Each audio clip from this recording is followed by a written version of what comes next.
கர்த்தருக்கு ஸ்தோத்திரம். இன்றைய புதையல் நிகழ்ச்சிக்கு வருகிறது உங்கள் அனைவரையும் இயேசுவின் நாமத்தினால் வரவேற்கிறேன். இன்றைய தலைப்பு, நீங்கள் உலகத்துக்கு வெளிச்சமாக இருக்கிறீர்கள். மத்தேயு சுவிசேஷம் 5ஆம் அதிகாரம் 14ஆம் வசனம். நமது ஆண்டவராய் இயேசு மலை பிரசங்கத்தில் நிறைய உண்மைகளை சொல்லியிருக்கிறாரு. அது நமக்கு ரொம்ப பிரயோஜனம் உள்ளது. அதில் ஒன்று, உலகத்துக்கு வெளிச்சமாக இருக்கிறது. வெளிச்சம்னா உங்களுக்கு எல்லாருக்கும் தெரியும், அது பிரகாசமாக இருக்கும். அதனால் ரொம்ப நன்மை உண்டு. எல்லாரும் வெளிச்சத்தை விரும்புவாங்க. உண்மையிலே நம்ம வெளிச்சமாக இருக்கணும்னா நம்மள வெளிச்சம் கிடையாது. நிலவு எடுத்துக்கிட்டிங்கன்னா நிலவில் வெளிச்சம் கிடையாது. ஆனால் அது எப்படி வெளிச்சம் கொடுக்கு? சூரியனில் இருந்து வாங்கி அதை பிரதிபலிக்கும். இப்போ வீடுகளில் சில பிள்ளைங்க விளையாடுவாங்க. வீடு மத்தியான நேரத்தில் ஒரு கண்ணாடி எடுத்து, முகம் பார்க்க கண்ணாடி எடுத்து இது பண்ணாங்கன்னா வெளிச்சம் வீட்டுக்குள்ளே அடிக்கும்.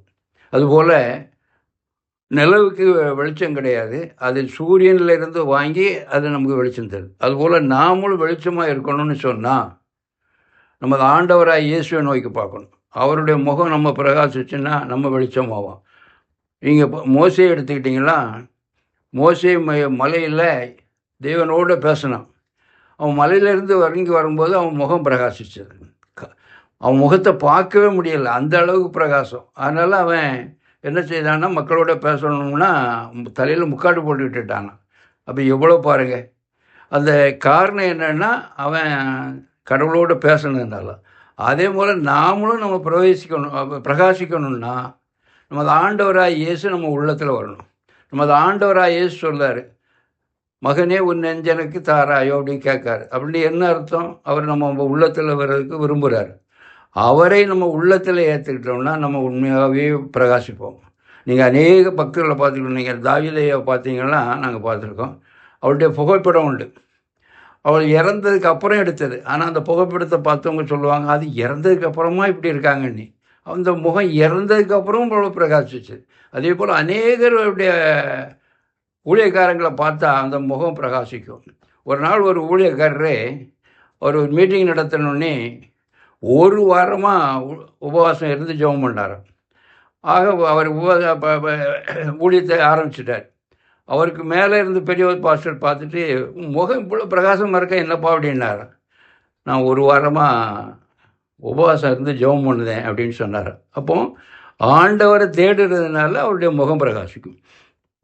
நாம் ஒவ்வொருவரும் பிரகாசிக்கணும்னு நினைக்கணும். பிரகாசம் பழகமாக இருந்தால் தான் நாம் மற்றவங்களுக்கு யாராக இருக்க முடியும், வெளிச்சமாக இருக்க முடியும். அதனால் நீங்கள் தயவுசெய்து நீங்கள் எல்லோரும் நல்லா கவனிங்க. இந்த உலகத்தில் வாழ்கிறவங்க பிரகாசிக்கணும்னு சொன்னால் வள்ளுவர் சொல்கிறார், தோன்றில் புகழோடு தோன்றுகன்னு சொல்கிறார்.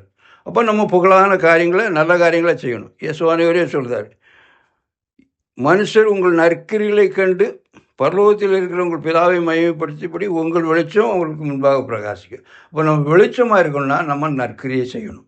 ஒவ்வொரு மனிதனும் யாராக இருந்தாலும் சரி தான் நற்கிரியை தான் செய்யணும். நல்லது இல்லாத காரியங்களை செய்யக்கூடாது. நமது ஆண்டவராக இயேசு இந்த உலகத்தை வாழ்ந்த காலத்தில் நன்மை செய்கிறவராகவே சுற்றி திரிந்தார். அப்போ கிறிஸ்தவர்களாக நாமும் எந்த காரணத்தை கொண்டும் எந்த தீமையும் செய்யக்கூடாது. அப்படி இருந்தால் தான் நம்ம நற்கிரியை செய்தால் தான் நம்ம வெளிச்சமாக இருக்க முடியும். நாம் வெளிச்சமாக இருந்தால் நம்முடைய குடும்பம் வெளிச்சமாக இருக்கும். நீ எல்லாரையும் பாருங்கள், உங்கள் அனுபவத்தில் பாருங்கள். ஒரு குடும்பத்தில் குடும்ப தலைவன் நல்ல ஒழுக்கம் உள்ளவனாக, நல்ல கடவுளுக்கு பயந்தவனாக வாழ்ந்தால் அவன் பிள்ளைகள் நல்லாயிருக்கும், அவன் குடும்பம் நல்லாயிருக்கும். அது இல்லாமல் அவன் கடவுளை மறந்துருந்தான்னா அவன் பிள்ளைகள் நல்ல பிள்ளைகளாக வராது. அதை எண்ணி பார்க்கணும். அது மாத்திரம் இல்லை, நம்ம இந்த உலகத்தில் நற்கிரிகளை செய்தால் நம்ம முகம் பிரகாசிக்கும், நாம் நல்ல புகழோடு வாழ்வோம். நம்மை கண்டால் எல்லோரும் விரும்புவாங்க, வெளிச்சத்தை எல்லோரும் விரும்புவாங்க. அதே மாதிரி நம்மளை ஒரு இடத்துல பார்த்தோம்னா வாங்கன்னு சொல்லுவாங்க. நம்ம இப்போ நல்ல இல்லைன்னா நம்மளை வெறுப்பாங்க, இவன் வந்துட்டானேன்னு நினைப்பாங்க. அப்படி வாழக்கூடாது. நீங்கள் ஒரு இடத்துல வாழ்ந்தால் உங்களை எல்லோரும் வரவேற்கக்கூடிய அளவில் வாழணும். அதுதான் நல்லது. அது மாத்திரம் இல்லை, நீங்கள் நற்கிரியில் செய்தால், கடவுளுக்கு பயந்து நடந்தால் இந்த உலக வாழ்க்கை பிறவை மோட்சத்தை அடையலாம். மோட்சம் மிக மிக முக்கியமான ஒரு இடம். மனிதன் நீங்கள் ஏனோ தானோன்னு வாழக்கூடாது. இந்த உலகத்தில் வாழ்துன்னு சொல்லியிருக்கேன், இருக்கிறவங்கள்ட்ட சொல்லியிருக்கோம், உங்களுக்கும் தெரியும். 120 ரொம்ப சில ஒரு 120 வயசு வரைக்கும் இருக்கலாம். அதுக்கு பிறகு யார் இருந்ததா சரித்திரத்தில் இப்போ இல்லை. அதனால் தயவுசெய்து எல்லோரும் கவனிங்க. நம்ம இந்த வாழ்க்கைக்கு அப்புறம் நம்ம பரலோகத்துக்கு போகணும்.